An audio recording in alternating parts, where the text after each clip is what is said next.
Welcome friends, ভ্রমণ বৃত্তান্তের আরেকটি পর্ব নিয়ে আপনাদের সামনে হাজির হলাম। তো গত পর্বে আপনারা দেখেছিলেন আমরা বৈশরণ ভ্যালি গেছিলাম।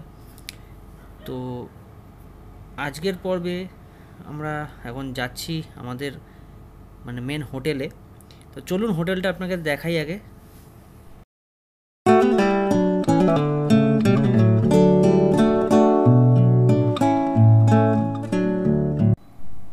তো ফ্রেন্ডস, আপনারা দেখতে পাচ্ছেন এটা হচ্ছে মির গেস্ট হাউস। আপনারা আপনাদের ডেসক্রিপশনে লিঙ্ক দিয়ে দেবো, আপনারা চাইলে ওখান থেকে বুকিং করতে পারেন। আচ্ছা, আগে বন্ধুরা, এই রিসর্টে এখন সবাই আমরা ঢুকছি, তো আপনাদের রিসর্টটা দেখাচ্ছি। এইচ এন্ট্রেন্স রিসর্টের, পুরো একটা মনে হচ্ছে একটা বাড়ি। এটা আমাদের সিঁড়ি, সঙ্গে থাকুন, দেখতে থাকুন কতটা কি আমরা ভালো পাই, কি পাই। আমরা স্যাটিসফাইড নই। কাশ্মীরে যে হোটেলটাতে ছিলাম অতটা স্যাটিসফাইড ছিলাম না, বাট এই হোটেলটা কীরকম হয় দেখি। ওয়াও, না ভালোই, বেশ সুন্দর সাজানো গোছানো। টয়লেটটাও দেখতে পাচ্ছেন খুবই ভালো। তো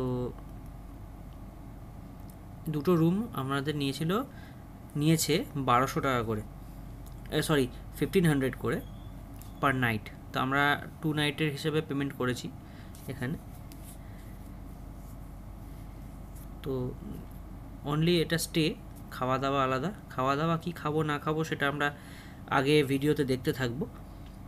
তো আজকে আমরা জাস্ট অনেক ক্লান্ত। আজকে আমাদের একটা নাইট পুরো, একটা দিন পুরো আমরা অনেক টেনশনের মধ্যে অনেক। আচ্ছা, বাই দ্য ওয়ে, এটাকে কুপড়ি বলে, যেটা ভদ্রলোক তুললেন। আপনারা চাইলে এখানে কিনতে পারেন, 100 টাকা পার পিস। তো ইভিনিং আমরা পৌঁছেছি, এখন আমাদের চা রেডি হয়ে গেছে। 40 রুপিস করে এখানে টি পাওয়া যায়। তো মোটামুটি আমরা এই দেখুন, এখানে এটা পেহেলগাঁওয়ে কত সুন্দর একটা সিন। তো আমরা ভাবলাম একটুখানি, যখন এসছি বেশি দিন তো থাকবো না, আজকের দিন আর কালকের দিন, তো পুরোটা একটু ঘুরে দেখে নিই। তা আমি বেরিয়ে পড়লাম। তা এটা হচ্ছে লিডেন নদী। তা আমরা কাছাকাছি জায়গাগুলো কীরকম কি আছে দেখে আসি একটু। তো এটা একটা ছোটো পোল মতো আছে, এখান থেকে পার করেই যেতে হবে। তো ভিডিওটার সঙ্গে দেখতে থাকুন।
বন্ধুরা, এটা হচ্ছে পেহেলগাঁও মার্কেট। অ্যাকচুয়ালি মার্কেটটা অনেকটা ডাউনে, বাট অনেক রাস্তা আছে এখানে। অ্যাকচুয়ালি এইভাবে গাড়ি পাওয়া খুব মুশকিল। তো আমরা অত দূর যেতে পারছি না, কারণ আমরা বহুত টায়ার্ড হয়ে গেছি আজকে। তো আজকে ভিডিওটা আমরা এখানেই রাখছি। এতটা দূর অবধি আপনাদের দেখাতে পারলাম। এখানে প্রচণ্ড ঠান্ডা, প্রায় মাইনাসের টেম্পারেচার আছে। তো আগের ভিডিও দেখতে হলে অবশ্যই চ্যানেলটাতে সাবস্ক্রাইব করতে ভুলবেন না।